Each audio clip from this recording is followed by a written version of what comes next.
Hello బర్నీ sir, నమస్తే అండి. ఎలా ఉన్నారు? సూపర్ అండి. మీరు సూపర్, ఆల్వేస్ ఎనర్జీ. నిజంగానే ఇక్కడ పెట్టి చెప్తున్నా. Sir thank you sir. నిజంగా ఎంతో మంది యంగర్ జనరేషన్స్కి కానీ ఎంతో మంది యాక్టర్స్కి కానీ ఒక బెస్ట్ ఇన్స్పిరేషన్. మెయిన్ లీడ్గా ఎలా చేయొచ్చు, విలన్గా ఎలా చేయొచ్చు, ఎక్సలెంట్ ఆర్టిస్ట్గా ఎలా చేయొచ్చు అనేది బెస్ట్ ఎగ్జాంపుల్ సార్. చాలామంది సీరియల్స్కి వెళ్తే హీరోలు ఎవరు అంటారు, హీరోగా ఉంటే మళ్ళీ సీరియల్స్కి వెళ్తే మళ్ళీ ఆపర్చునిటీ రాదంటారు. విలన్గా చేస్తే అమ్మో మెయిన్ లీడ్ చేసి విలన్గా ఏంటి అని అడుగుతారు. విలన్గా చేసిన తర్వాత మళ్ళీ మెయిన్ లీడ్ చేయరేమో అంటారు. అందరికీ కూడా స్టాంపింగ్ దింపేశారు సార్ మీరు ఒక బ్రాండ్గా. అంటే ఇన్స్పిరేషన్ అనే మాట మనం అది వాడచ్చో వాడకూడదో తెలియదు కానండి. టీవీ వరకు అయితే నేను ఒక మాట చెప్తానండి. ఒక్కొక్కరికి కెరీర్ ఒక్కొక్కరికి స్టార్ట్ అవుతుంది. ఒకరికి నెగిటివ్ క్యారెక్టర్స్ స్టార్ట్ అవుతుంది, కొంతమందికి హీరోస్తో స్టార్ట్ అవుతుంది. టీవీ అనేంత వరకు పలానా వ్యక్తి హీరో మెటీరియల్ అని మనం చెప్పలేము. మనం వేరే మూవీస్కి అయితే మనం చెప్పగలం ఏ ఉన్నాడు రా అని చెప్పి అంటాం. కానీ టీవీ వరకు ఒక సరైన క్యారెక్టర్ పడిపోయిందంటే మీకు ఒక 5-6 ఇయర్స్ వరకు మీకు అది తీసుకెళ్ళిపోతుంది. ఒక ప్రాజెక్ట్లో మంచి నేమ్ వచ్చిందంటే పట్టుకెళ్ళిపోతుంది అది. బట్ నాకేమైపోయిందంటే స్టార్టింగ్ కెరీర్లో అది ఒక హీరోని రీప్లేస్ చేయడం వలన వచ్చిన ఆఫర్ ద్వారా నేను హీరోగా ఎంటర్ అయ్యాను. బట్ నేను హీరో మెటీరియల్లో కాదో నాకు నిజంగా అప్పుడు తెలియదు నాకు. బట్ హీరో మెటీరియల్ కాకపోయినా మరి హీరో క్యారెక్టర్ చేసేసానేమో నేను. లైక్ ఫస్ట్ ప్రాజెక్ట్ నా కెరీర్ స్టార్ట్ అవడే మా టీవీ నుంచి స్టార్ట్ అయింది. అది విజ్ఞాన్ రత్తయ్య గారు ప్రాజెక్ట్, అది మా టీవీ సీరియల్ నా ఫస్ట్ ప్రాజెక్ట్ అది.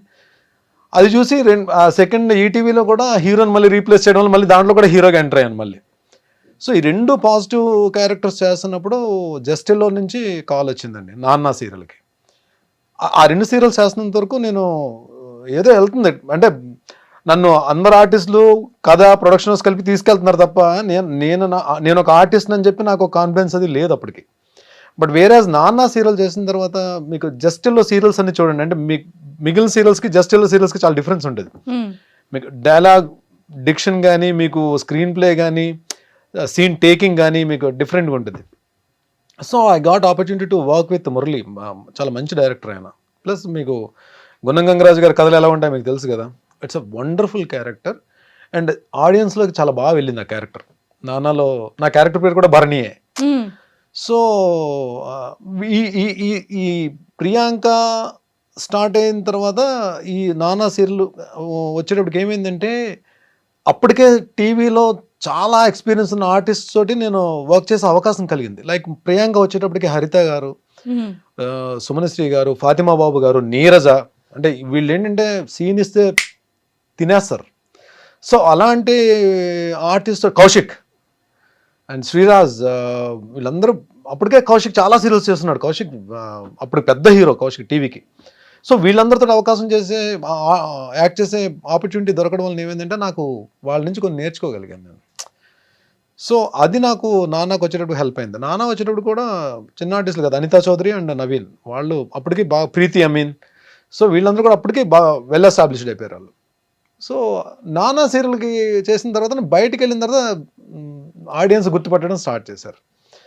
సో ఎప్పుడైతే మనకి బయటకు వెళ్ళినప్పుడు ఫొటోస్ మనతో దిగుతుంటారో ఒక తెలియని కాన్ఫిడెన్స్ మన డెవలప్ అవుతుంది మనకి. సో ఓకే, మనల్ని మనం చేస్తున్న పెర్ఫార్మెన్స్ జనాలకు నచ్చుతుందని చెప్పి నాన్న ఇంకా ఎయిర్లో ఉంది, వెళ్తుంది, టెలికాస్ట్ అవుతుంది. ఆ టైంలోనే జెమినీకి చీలాసో స్రవంతి అనే సీరియల్ గురించి ఒక మెయిన్ లీడ్కి వాళ్ళు ప్రొడక్షన్ హౌస్ సెర్చ్ చేస్తున్నారు. సో నాన్నది ఎప్పుడైతే వీళ్ళు చూసి ఈ రిఫరెన్స్ తోటి వాళ్ళ దాంట్లో అంటే ఆడిషన్ తీసుకుని ఇచ్చారు character. But చీలాసో Sravanthi 1 week telecast అండి. ఆ క్యారెక్టర్ 1 వీక్లోనే ఆడియన్స్లోకి చాలా బాగా వెళ్ళింది. అదే అంట నేను గుడ్ ఆర్టిస్టా బ్యాడ్ ఆర్టిస్టా తీసి పక్కన పెడితే ఒక ఆర్టిస్ట్కి ఒక క్యారెక్టర్ రావడం అనేది ఆపర్చునిటీ. ఇది ఇక్కడ గుడ్ ఆర్టిస్ట్ లేడు, బ్యాడ్ ఆర్టిస్ట్ లేడు.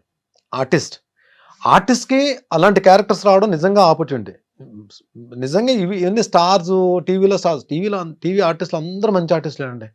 ద థింగ్ ఈస్ ఆ క్యారెక్టర్స్ అన్న కానీ పడితే వాళ్ళకి ఒక మైలేజ్, బ్రహ్మాండమైన మైలేజ్ వస్తుంది.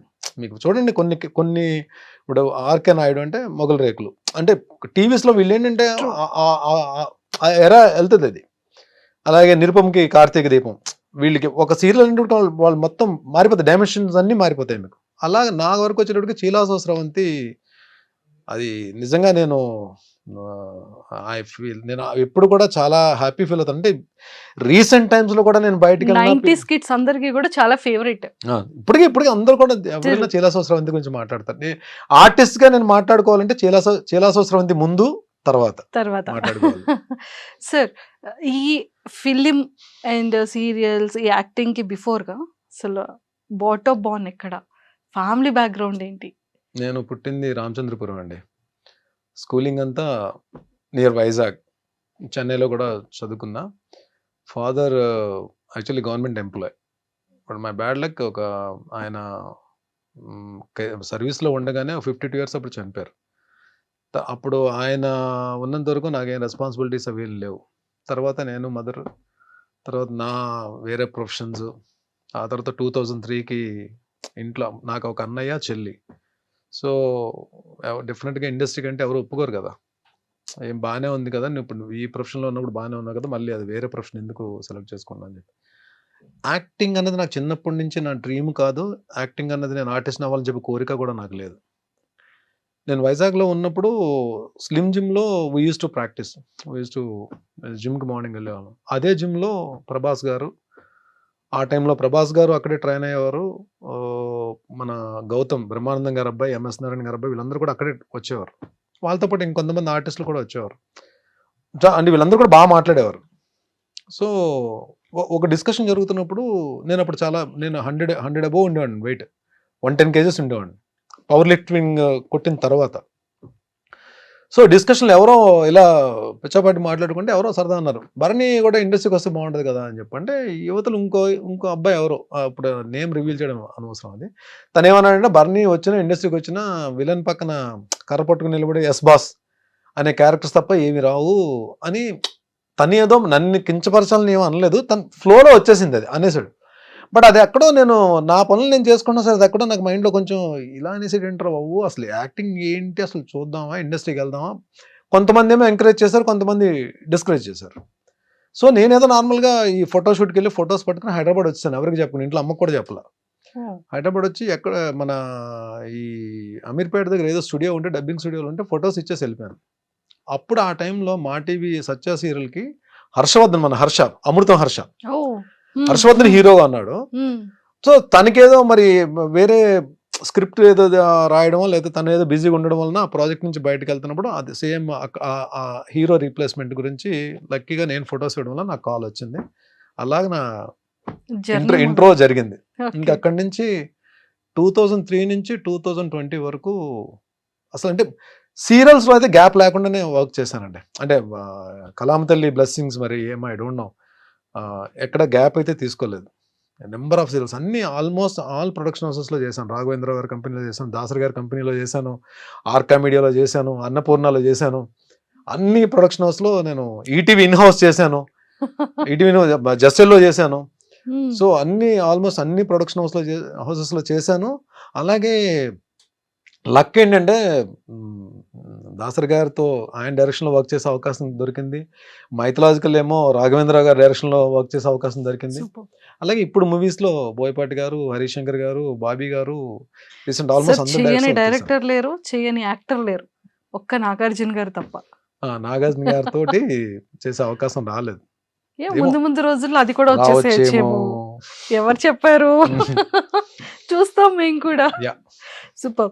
అండ్ సార్ 5 years ఎందుకు గ్యాప్ తీసుకున్నారు అనేది పక్కకు పెడితే, ఈ 22 years మీ సక్సెస్ఫుల్ జర్నీలో ఆల్మోస్ట్ 45,000+ ఎపిసోడ్స్, అంటే 70+ సీరియల్స్. అలా 70+ సీరియల్స్ అంటే అన్ని మనం మెయిన్ లీడ్ చేయలేదులేండి.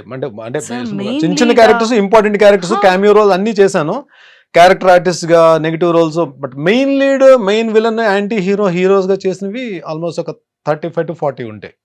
మిగిలినవన్నీ కూడా క్యారెక్టర్ ఆర్టిస్ట్ గా చేశాను. ఈవెన్ ఫాదర్ క్యారెక్టర్స్ చేశాను. లాస్ట్కి వచ్చేటప్పటికి మీకు ఏది ప్రేమ్నగర్ అన్నపూర్ణ స్టూడియోస్, అది ఫాదర్ క్యారెక్టర్ కానీ మెయిన్ లీడ్ అది. తర్వాత అమ్మ కోసం జెమిని మెయిన్ లీడ్, కథలో Rajakumari main lead,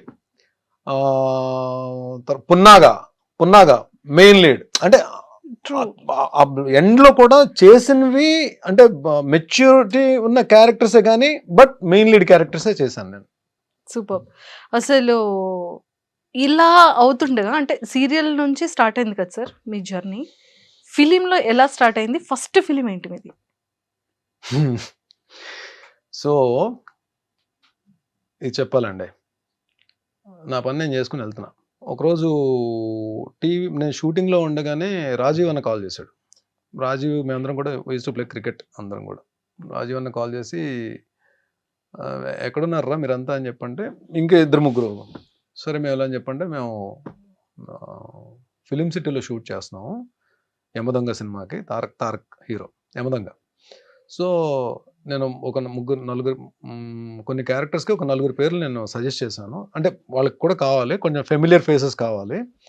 so suggest చేశాను, మీరు ఒకసారి ఫిలిం సిటీకి రండి అని చెప్పాను. కానీ షూటింగ్ ప్యాకప్ అయినా మేము వెళ్ళాం.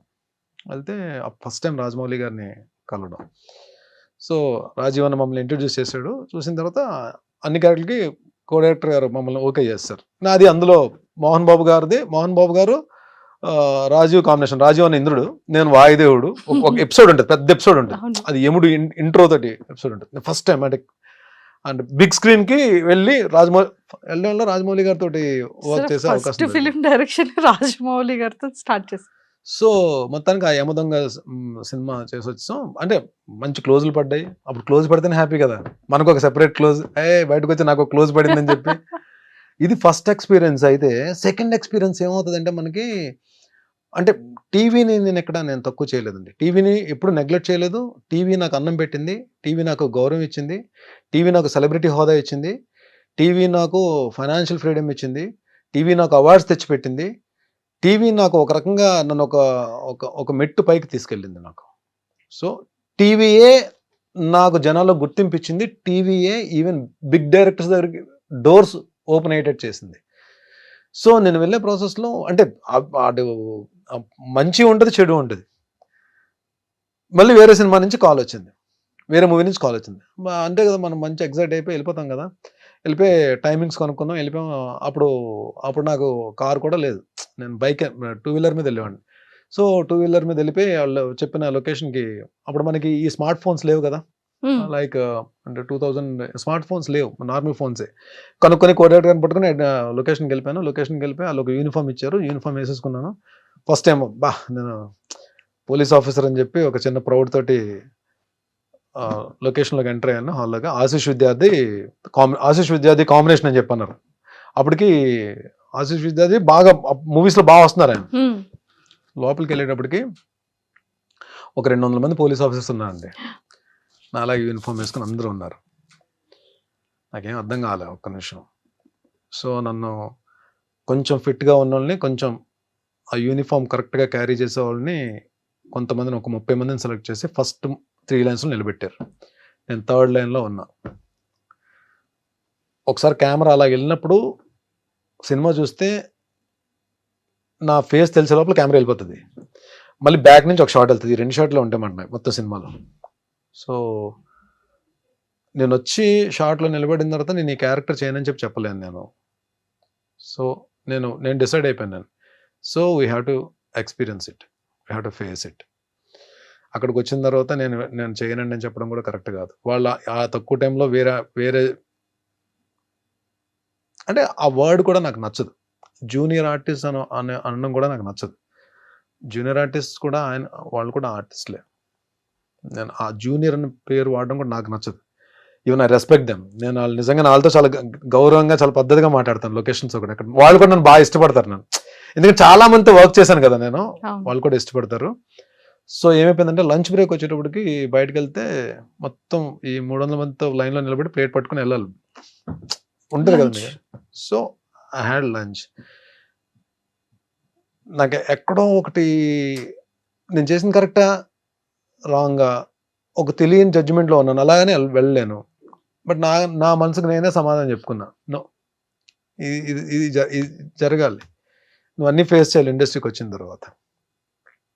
మేబీ నేను కొన్ని రోజులు అప్పుడు ఎంతండి రెమ్యునరేషన్స్, నా స్టార్టింగ్ రెమ్యునరేషన్ 1500 1250 అండి నా ఫస్ట్ సీరియల్కి. సెకండ్ సీరియల్కి 1250 నుంచి 1700కి వెళ్ళి ఉంటాను నిజంగా అప్పుడులో 2003లో. తర్వాత చిలాసో స్రవంతి తర్వాత నేను అడిగిన రెమ్యునరేషన్ ఇచ్చారు తప్ప, అప్పటి వరకు చిలాసో స్రవంతి తర్వాత నేను అడిగిన రెమ్యునరేషన్ ఇవ్వడం స్టార్ట్ చేశారు. అంతవరకు వాళ్ళు ఏ రెమ్యునరేషన్ అడిగితే రెమ్యునరేషన్ మాత్రం నేను ఎప్పుడు డిమాండ్ చేయలేదండి. అది చాలా మంది ప్రొడక్షన్ హౌస్లో నేను చాలా కంఫర్ట్గా వాళ్ళు చెప్పిన టైంకి వెళ్ళేవాడిని. వాళ్ళు ఏ టైంకి వదిలితే వాళ్ళు ఏ టైంకి వచ్చి తెల్లారుజామున సార్ డబ్బింగ్ చెప్పేసి నేను డబ్బింగ్స్ ఫినిష్ చేసి నా వల్ల మాత్రం ఎప్పుడు ఏ ప్రాబ్లం కూడా ఏ ప్రొడక్షన్ హౌస్కి క్రియేట్ చేయలేదు. అండ్ వాళ్ళు చాలా మంది చెప్పారు కూడా నాకు. సో అది ఎక్స్పీరియన్స్. అది బ్యాడా గుడ్డా తీసి పక్కన పెట్టండి. మనం అక్కడికి వెళ్ళిన తర్వాత we have to face it. So ఏదైనా సరే అంతే, మనం ఒకసారి తెలియకుండా ఒక దాంట్లోకి వెళ్తాం. మనం అక్కడికి వెళ్ళిన తర్వాత పశ్చాత్తాపడడం కన్నా you face it, you experience it, you enjoy it. అది అలాగా 2-3 జరిగిన ఇన్సిడెంట్స్ ఉన్నాయి. బట్ స్టిల్ దాని తర్వాత నాకు దాసరి గారి కాంపౌండ్లోకి వెళ్ళడం, తూర్పు పడమర సీరియల్లో చూసి ఇంకా ఆయన ఇమీడియట్గా మేస్త్రి సినిమా అప్పుడు చేస్తున్నారు. ఆయన ప్రొడక్షన్ హౌస్, సురేష్ కృష్ణ గారు డైరెక్షన్, భాషా డైరెక్టర్, రజనీకాంత్ గారి భాష చేసిన డైరెక్టర్ ఆయన. తూర్పు పడమరలో నా ఇది చూసి ఆయన మేస్త్రిలో విలన్గా తీసుకున్నారు. అలాగా దాసరి గారి కాంపౌండ్లోకి ఎంట్రీ జరిగింది. బట్ దాసరి గారు మాత్రం నేను ఈ ఇంటర్వ్యూ పరంగా ఇంటర్వ్యూ ద్వారా ఆయన ఆత్మకి శాంతి చేకూరాలని చెప్పి నేను కోరుకుంటున్నాను. బట్ ఎంతమందిని డైరెక్టర్స్ని ఇచ్చారు, ఎంతమంది ఆర్టిస్టులు ఇచ్చారు, లెజెండ్స్ని ఇచ్చారు ఆయన కాంపౌండ్ నుంచి వచ్చిన వాళ్ళు. అలాంటి వ్యక్తి భరణి టీవీలో చూసి భరణిని తీసుకెళ్ళి ఆయన మూవీస్లో ఆయన ఉన్నప్పుడు నేను ఎంటర్ అయిన తర్వాత ఆయన చేసిన 4 సీరియల్స్లో మెయిన్ క్యారెక్టర్స్ ఇచ్చారండి. ఆయన ప్రొడక్షన్ హౌస్ నుంచి వచ్చిన 3 సినిమాల్లో కూడా క్యారెక్టర్స్ ఇచ్చారు. పరమవీర్ చక్ర క్యారెక్టర్ ఇచ్చారు, యంగ్ ఇండియా క్యారెక్టర్ ఇచ్చారు, మేస్త్రి మెయిన్ విలన్ ఇచ్చారు. Super sir. అంటే నిజంగా దానికి కావాల్సినటువంటి లక్షణాలన్నీ ఉంటే ఒక ఆర్టిస్ట్ని ఎంత మంచి క్యారెక్టర్ అయినా అతను ఇవ్వడానికి రెడీ. True, super. అండ్ మేస్త్రి ఫస్ట్ ఫిలింలో మంచి మెయిన్ విలన్ క్యారెక్టర్. సార్ ఎలా అనిపించింది ఆ స్క్రీన్ షేరింగ్ కానీ హీరోతో? సూపర్ అండి, ఫెంటాస్టిక్. నాకు ఆ సినిమా ద్వారా పరిచయమైన ఇంకొక అద్భుతమైన ఆర్టిస్ట్, అద్భుతమైన వ్యక్తి శ్రీహరి గారు. శ్రీహరి గారితో 3 days అండి ఒక భీకరమైన యాక్షన్ ఎపిసోడ్ ఉంటుంది. అంటే ఎలా ఉందంటే దెబ్బ తగిలిందా, పడ్డానా, ఏం చేసానో తీసి పక్కన పెడితే ఇక్కడ ఇంతకు మించి మనం ప్రూవ్ చేసుకోవడానికి ఒక ప్లాట్ఫామ్ మనకు దొరకదు అని ఆలోచన తప్ప వేరేదేం లేదు.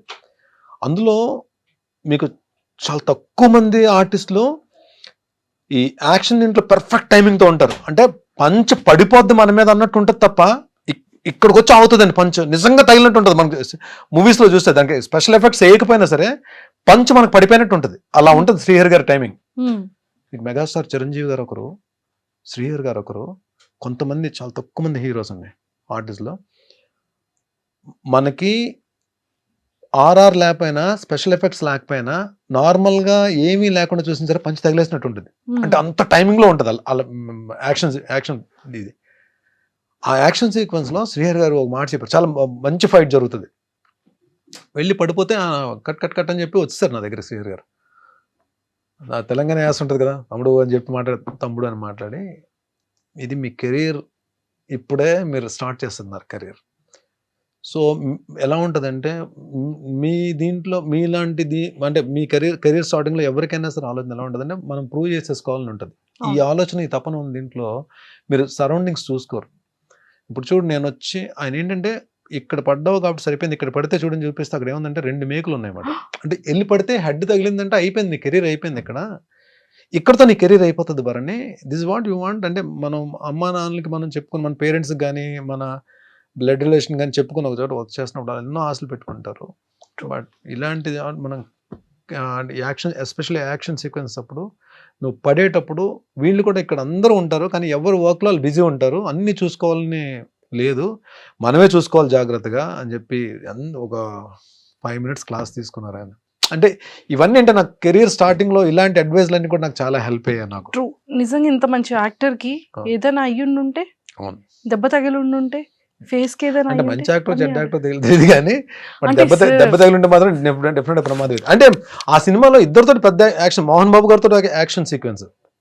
అంటే ఆ స్టార్టింగ్ లోనే పెద్ద ఆర్టిస్టులతోటి అంటే యాక్ట్ చేసే అవకాశం దొరికింది. ప్లస్ గురుగారు దాసరి గారి డైరెక్షన్ లో. సూపర్. అండ్ సార్ బాహుబలిలో కూడా చేశారు. యాక్చువల్లీ ప్రభాస్ గారు మీరందరూ కలిసి జిమ్ చేసేవాళ్ళు.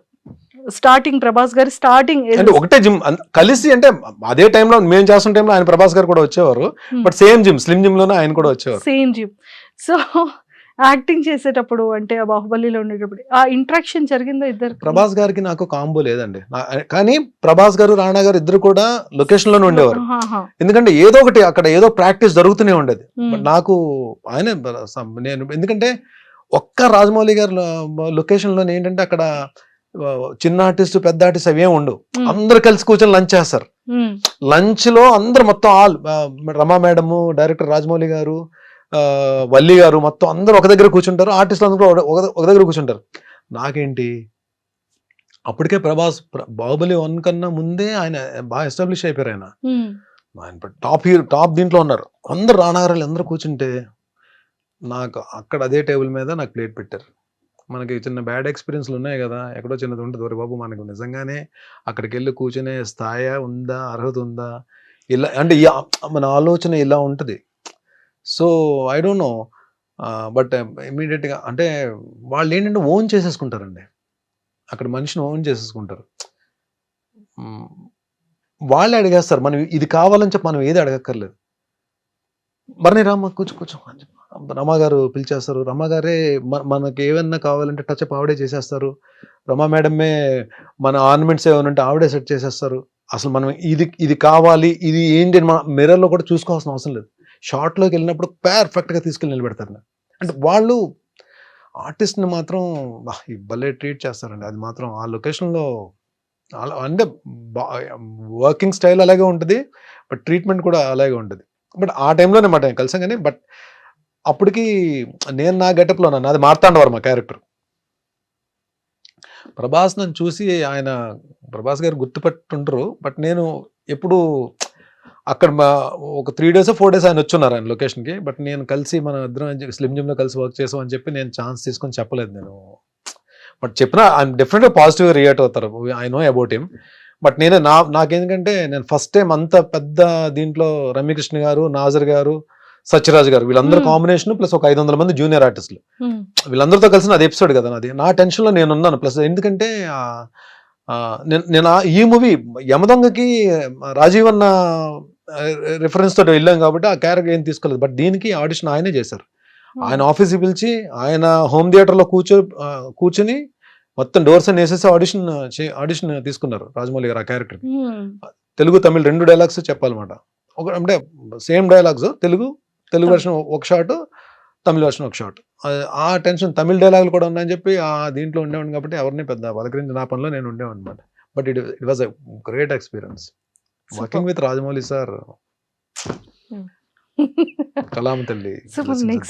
నెక్స్ట్ ఫిలిమ్స్ లో రాజమౌళి సార్ నెక్స్ట్ అంత మనం రాజమౌళి గారి సినిమాలో 2 సినిమాలు చేసాం కానీ మన కాల్ వచ్చేస్తుంది అనుకుంటే అది పొరపాటు అండి. అది ఎవరో లక్, ఎవరు మావాడు షానాడు కదా, పేరే ఛత్రపతి శేఖర్ అని పెట్టారు. అంటే రాజమౌళి గారి మూవీస్ లో మ్యాక్సిమం ఉంటాడు. శేఖర్ కి లక్ ఉంటది కానీ అందరు ఆర్టిస్టులకి అలా రాదు, అంటే రిపీట్ చేయడానికి రాదు. But one thing I'm sure about that, ఈ క్యారెక్టర్ కి భరణి పనికొస్తాడు అంటే అది ఒక సీన్ క్యారెక్టర్, ఒక షాట్ క్యారెక్టర్, భరణి పనికొస్తాడు అని చెప్పి ఆయన కనిపిస్తే మాత్రం ఎక్కడున్నా పట్టుకెళ్తారు. సార్ నిజంగా డైరెక్టర్స్ మైండ్ లో అంతమంది యాక్టర్స్ ఎలా ఉంటారు సార్ ఆ మైండ్ లో? అంతే, అది మనం అంతే, అదొక few people are like walking encyclopedia అంతే. సూపర్.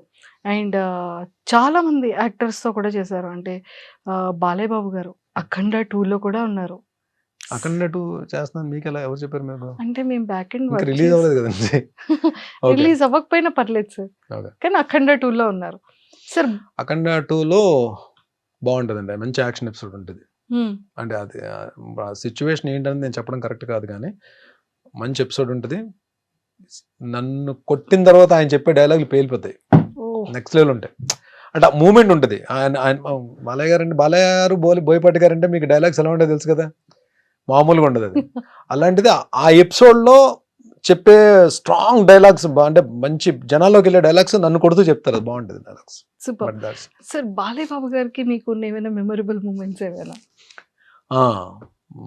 బాలయ్య బాబు గారికి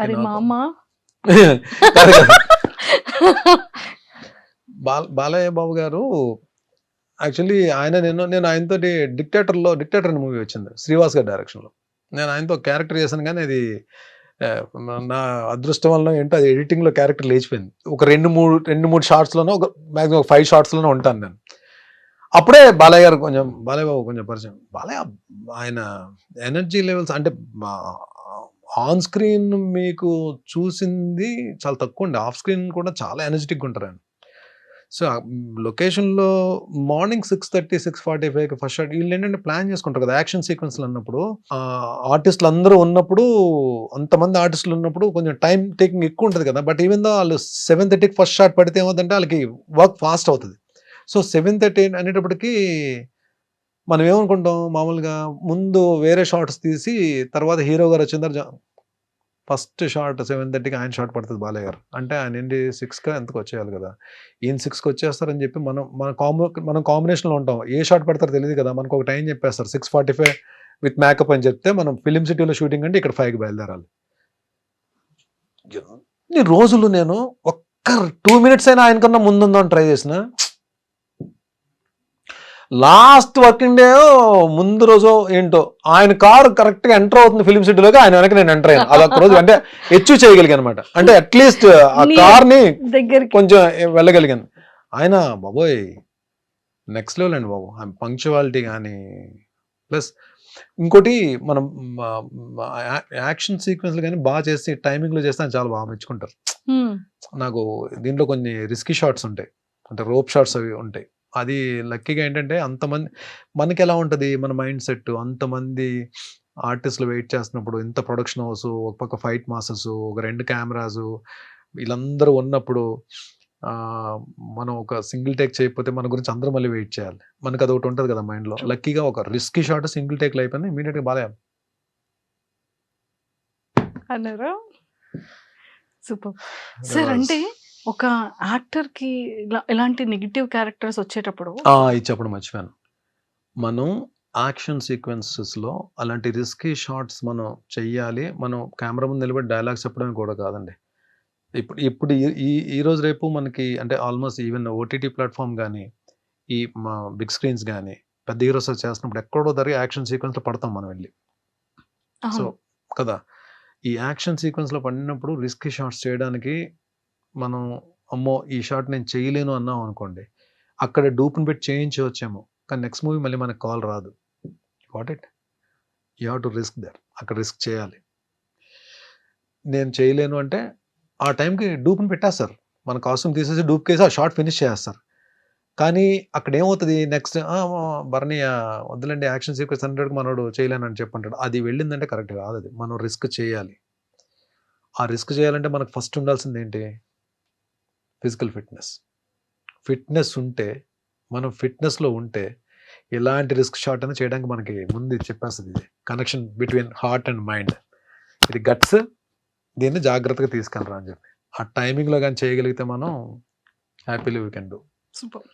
కానీ ఆ రూఫ్ కట్టేటప్పుడు కానీ, ఆ ఫైటింగ్ సీక్వెన్సెస్లో కానీ ఎంత జాగ్రత్తగా ఉన్నా ఖచ్చితంగా చిన్న చిన్న దెబ్బలు 100% మీకు అలా వెళ్ళి లారీని వెళ్ళి ఎక్కడో ఉంటుంది. లారీ ఆల్మోస్ట్ ఒక 40 feet దూరంలో ఉంటుంది. వెళ్ళి లారీకి వెళ్ళి గుద్దుకుంటే ఆ లారీ నిండా గన్నీ బ్యాగ్స్ ఉంటాయి. నాతో పాటు బ్యాగ్స్ అన్ని కింద పడతాయి. ఇది షార్ట్. ఇది షార్ట్ తేడా అయింది అనుకోండి, మళ్ళీ కిందకి పడిన గన్నీ బ్యాగ్స్ అన్ని మళ్ళీ లారీ ఎక్కించాలి కదా. ఇక్కడ ఎంత వర్క్ కదా వీళ్ళకి. అంటే అది అలా వెళ్ళిపోతుంది ఫ్రేమ్లో షార్ట్. ఫ్రేమ్లో మనకు సినిమా చూసినప్పుడు అలా వెళ్ళిపోతుంది, కానీ దాని వెనక ఎంత ఉంటుందంటే వర్క్ అసలు బ్లాస్ట్లు అవుతాయి పర్ఫెక్ట్గా. మళ్ళీ నా ల్యాండింగ్ కూడా పర్ఫెక్ట్గా ల్యాండ్ అవ్వాలి. ఏది దాన్ని తగులుకొని బ్యాగ్స్ అన్ని మీద పడుతున్నప్పుడు కూడా ల్యాండింగ్ కరెక్ట్గా ల్యాండ్ అవ్వాలి. ఎక్స్ప్రెషన్ మిస్ అవ్వదు, పెయిన్ ఎక్స్ప్రెషన్ ఇవ్వాలి. ఇంతలో పెయిన్ ఎక్స్ప్రెషన్ ఇవ్వాలి. At the same time dust అంతా పడుతుంటది, కింద నుంచి బ్లోయర్స్ తో కొడుతుంటారు. మళ్ళీ కింద నుంచి బ్లోయర్స్ తో కొడుతుంటారు కదా డస్ట్ కి. ఆ డస్ట్ నోట్లోకి వెళ్తుంటది, ముక్కులోకి వెళ్తుంటది, కళ్ళలోకి వెళ్తుంటది. స్టిల్ ఇక్కడ అంటే ఈవెన్ మనం హీరోస్ నిజంగానే వాళ్ళు చేసే యాక్షన్ సీక్వెన్స్ మనకు అలా వెళ్ళిపోతాయి, కానీ ఫైట్ చేస్తారంటాం. కానీ రియల్లీ దే వర్క్ హార్డ్ అండి. రియల్లీ అంటే చాలా పేషెన్స్ ఉండాలి. వాళ్ళు నిజంగా మెగాస్టార్ గారు ఆ ఊరికనే మెగాస్టార్ అవుతారండి. అందరూ కూడా వెంకటేష్ గారు, పవర్ స్టార్ గాని వీళ్ళందరూ కూడా, తారక్ వీళ్ళందరూ కూడా అంటే నిజంగానే వాళ్ళ పేషెన్స్ గానీ, వాళ్ళంతా ఫోకస్డ్‌గా వర్క్ చేసే విధానం గానీ, దే లవ్. అంటే ఇక్కడికొచ్చిన తర్వాత మనం థియేటర్‌లో చూసి క్లాప్స్ కొట్టి విజిల్స్ ఏస్తాం. బట్ వెనక చాలా హార్డ్ వర్క్ చాలా ఉంటుంది. హార్డ్ వర్క్ ఉంటది. సో, అందుకే మూవీ షూటింగ్ గూడా అంత డ్యూరేషన్ పడుతూ యెస్. ఉంటుంది. యెస్. సార్ స్కిన్ కేర్ ఎలా తీసుకుంటారు? హెయిర్ పాడవకూడదు, స్కిన్ పాడవకూడదు. హెయిర్ పాడైపోయిందండి. హెయిర్ లూజ్ అయిపోయింది. హెయిర్ చాలా పోయింది. స్కిన్ కూడా ఏంటంటే నేను మేబీ నేను స్కిన్‌కి స్పెషల్‌గా నేనేం కేర్ ఏం తీసుకోవట్లేదు. మరి నేను అంటే మేబీ నా స్కిన్ కూడా పెద్ద సన్ స్క్రీన్ అవి ఏమో అంటే అంత పర్టిక్యులర్‌గా నేను చేసే క్యారెక్టర్స్ అన్నీ దెబ్బలు తగిలించుకునే క్యారెక్టర్‌లే కదా! పెద్ద గ్లామర్‌గా పెద్ద ఏం అవసరం ఉండదు. పెద్ద మేకప్ కూడా ఎయరు. ఏదో ఏస్తే మసి రాసేస్తారు మొఖానికి. లేదా బ్లడ్ ఏదో పడతది. అంటే నేను ఇప్పుడు చేస్తున్న క్యారెక్టర్స్ అన్నీ మూవీస్‌లో అందరు హీరోల చేత దెబ్బలు తినే క్యారెక్టర్లే కదా మాక్సిమం వస్తాయి. మంచి క్యారెక్టర్లు వచ్చినప్పుడు గ్లామర్ ఓరియెంటెడ్ క్యారెక్టర్స్ ఇంకేం వస్తాయిలేండి మనకి. ఒకవేళ వచ్చినప్పుడు చూద్దాం, దాని గురించి అప్పుడు స్కిన్ కేర్ తీసుకుందాం. ప్రస్తుతానికైతే ఈ స్కిన్ ఒప్పుకున్నారు డైరెక్టర్లు అందరూ. సార్ సో ఇలా ఈ యాక్టింగ్ దాని గురించి పక్కకు పెడితే కొంచెం మళ్ళీ మనం పర్సనల్ గురించి మాట్లాడుకుందాం. ఇన్ని ఫిలిమ్స్ చేశారు కదా, ఎన్ని సీరియల్స్ చేశారు, మంచి అర్నింగ్ ఉన్న భరణి గారికి ఎందుకు ఏ రోజు అమౌంట్ని వెనక వేసుకోలేదు? దట్టు ఆ టైంలో పార్టీస్కి రెగ్యులర్గా వెళ్ళేవాళ్ళు, ఫ్రెండ్స్. అంటే అలా ఉన్న భరణి గారు సడన్గా లైఫ్లో చేంజ్ ఏంటి? ఎప్పటి నుండి దాచుకోవడం స్టార్ట్ అయింది ఆ ఒక్కసారి? There are no good friends, no bad friends. మన ఫ్రెండ్స్ బ్యాడ్, ఫ్రెండ్స్ గుడ్ అని మనం చెప్పలేం. ఫ్రెండ్ అంటే ఫ్రెండే. ఫ్రెండ్ అని పేరు పెట్టామంటే రెండుండవు, గుడ్ బ్యాడ్ ఉండదు. ఫ్రెండే. ఫ్రెండ్షిప్లో బ్యాడ్ ఉండదు, గుడ్డే ఉంటుంది. మన ఎదుగుదలకు కానీ, మన సక్సెస్కి కానీ, మన డౌన్ఫాల్కి కానీ, మన హ్యాపీనెస్కి కానీ, మన పీస్ ఆఫ్ మైండ్కి కానీ, మన ఫైనాన్షియల్ ఫ్రీడమ్ కానీ మనమే కారణం అండి. ఎవ్వరు కారణం కాదు దానికి. మనం చేసుకున్న స్వయంకృత అపరాధం, మనం చేసుకున్న పొరపాట్లు, తప్పు అని తెలుసు కూడా చేసిన తప్పులు, ఇవన్నీ యాడ్ ఆన్ అవుతాయి. అంటే నిజంగానే చాలా మందికి ఆలోచన వస్తుంది, భరణి అంటే నేను ఇన్ని ప్రాజెక్ట్స్ చేసిన తర్వాత డబ్బులు అంటే ఒక బ్యాకప్ ఉండాలంటే మంచిగా సెటిల్ అవ్వాలని చెప్పి, సెటిల్ అయ్యి ఉంటాడని చెప్పి అనుకుని ఉంటారు. కానీ నేను అది వచ్చిన డబ్బు వచ్చినట్టే ఖర్చు అయిపోయింది. అది ఎలా ఖర్చు అయింది ఇంక అడగండి. అది మేబీ మీరే అన్నారు కదా పార్టీస్ అని, అలా అని అది ఇంకంతే. దానికి ఒక లెక్క అది ఉండేది కాదు. అంటే ఇంత వచ్చింది, ఇంత సేవ్ చేసుకోవాలని చెప్పి ఆలోచన ఉండేది కాదు. నాట్ ఓన్లీ పార్టీస్ ఒక్క దగ్గరే కాదు, అది ఫ్రెండ్స్ అడిగారని, వాళ్ళు అడిగారని, వాట్ ఎవర్ మేబీ అది అలా వెళ్ళిపోయింది. వెళ్ళిపోతున్న ప్రాసెస్లో ప్లస్ ఏంటంటే నేను టీవీలో బిజీగా ఉండి ఒక పక్క అడపదడప ఎప్పుడో 3 monthsకో 4 monthsకో ఒకసారి సినిమాలు కూడా చేస్తూ, మూవీస్ కూడా చేస్తూ ఒక సర్టెన్ ఇన్కమ్ ఉన్నప్పుడు వెళ్ళి ప్రొడక్షన్ హౌస్ ఒకటి పెట్టి మా టీవీలో ఒక తాలికట్ శుభవేళ సీరియల్ ప్రొడక్షన్ చేశాం. అంటే అది యాక్చువల్లీ ప్రొడక్షన్ చేయడం అనేది ఒక ఆర్ట్ అండి. అది నాలాంటి ఒక ఫైనాన్షియల్ డిసిప్లిన్ లేనోడు, డబ్బును ప్రేమించనోడు, డబ్బు అంటే విలువ లేనోడు అసలు ఏ బిజినెస్ చేయకూడదండి ఫస్ట్ ఆఫ్ ఆల్. నిజంగానే ఏదన్నా మనం మనస్ఫూర్తిగా ప్రేమించి ఫోకస్డ్గా ఉంటేనే అది మన దగ్గర ఉంటుందండి, లేదంటే అది ఉండదు. అది డబ్బైనా ఏదైనా సరే. సో నేను వెళ్తున్న దాంట్లో ఆ టైంలో చేయకూడదు. ఆ ప్రొడక్షన్ హౌస్ చేయడం వలన అందరూ చాలా కోఆపరేట్ చేశారు, అందరూ హెల్ప్ చేశారు, అందరూ బాగా నన్ను సపోర్ట్ చేశారు. ప్లస్ నాకు ఆ ప్రొడక్షన్ చేయడం రాక నేను డబ్బులు పోగొట్టుకున్నాను. నేను లాస్ట్ షెడ్యూల్ అయితే పాపం కొంతమంది ఆర్టిస్టులకి నేను పేమెంట్స్ కూడా ఇవ్వలేకపోయాను అప్పుడున్న నేనున్న పరిస్థితుల్లో.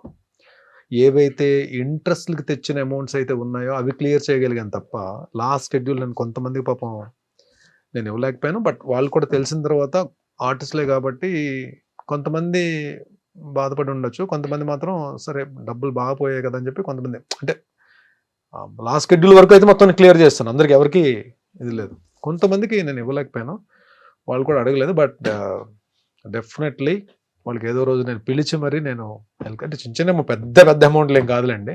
ఆ లాస్ట్ షెడ్యూల్ అంటే ఏముంటాయండి, మేము 3-4 డేస్ వర్కింగ్ డేస్ పేమెంట్స్ ఉంటాయి అలా.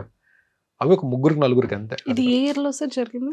ఇది 2015 అండి. 2015 నుంచి 2016 16. పన్నెండు టాప్ మంది తగిలిందండి. అంటే తెలుసు చాలా పెద్ద అమౌంట్ పోయిందని తెలుసు. బట్ ఆ 2011-2012లోనే నాకు ఒక అద్భుతమైన వ్యక్తి పరిచయం ఉన్నారు నా లైఫ్లో. ఆరెంజ్ ఫిలిం నుంచి నాగబాబు సార్. ఆయన పాపం డబ్బులు పోగొట్టుకుని ఉన్నారు. ఎట్ ఏ టైం మీది? నేను ఇక్కడ సీరియల్ అయిపోయిందని తెలుసు. మార్నింగ్ 6:30 కాల్ వచ్చింది నాకు. ఎక్కడున్నావు అంటే ఇంట్లో ఉన్నానంటే పలానా చోటకి రా అని చెప్పన్నారు. వెళ్ళాను. నేను ఇద్దరం కాఫీ తాగుతూ కూర్చొని మాట్లాడుకుంటున్నాం. లైఫ్లో ఒకటి గుర్తుపెట్టుకోవాలని, కొన్ని జరగాలి లైఫ్లో, కొన్ని జరగాలి. జరిగితేనే కొన్నిటి విలువ తెలుస్తుంది. అలా వెళ్ళిపోయింది అనుకో, దేని విలువ తెలియదు. కొన్ని జరగడం మన మంచికే. నువ్వు నిజంగా చాలా లక్. ఎందుకంటే నువ్వు తట్టుకోగలిగే ఫిగర్తోనే బయటకు వచ్చేసావు. ఇది ప్రొలాంగ్ అయ్యి ఉంటే ఇంకొంచెం పెద్ద ఫిగర్ పోయేది. కాబట్టి ఫీల్ దట్ యువర్ లక్కీ. ఇంకో లక్ ఏంటంటే నీకు టీవీలో ఎప్పుడు కూడా ఏదో ఒక ప్రొడక్షన్ హౌస్ నుంచి కాల్ వస్తుంది. నీకు ఎవ్రీ మంత్ ఏదో ఒక సీరియల్ నుంచి కాల్ వస్తుంది. క్యారెక్టర్స్ చేస్తూనే ఉంటావు. నువ్వు వర్క్ చేద్దాం అంటే నువ్వు డెఫినెట్గా నీకు వర్క్ ఉంటుంది. చేయబరని 6 monthsలో బయటకు వచ్చేస్తావు అని చెప్పి అది ర్యాండమ్గా అన్నారు ఆయన. 6 monthsలో బయటకు వచ్చేస్తావు చేయను.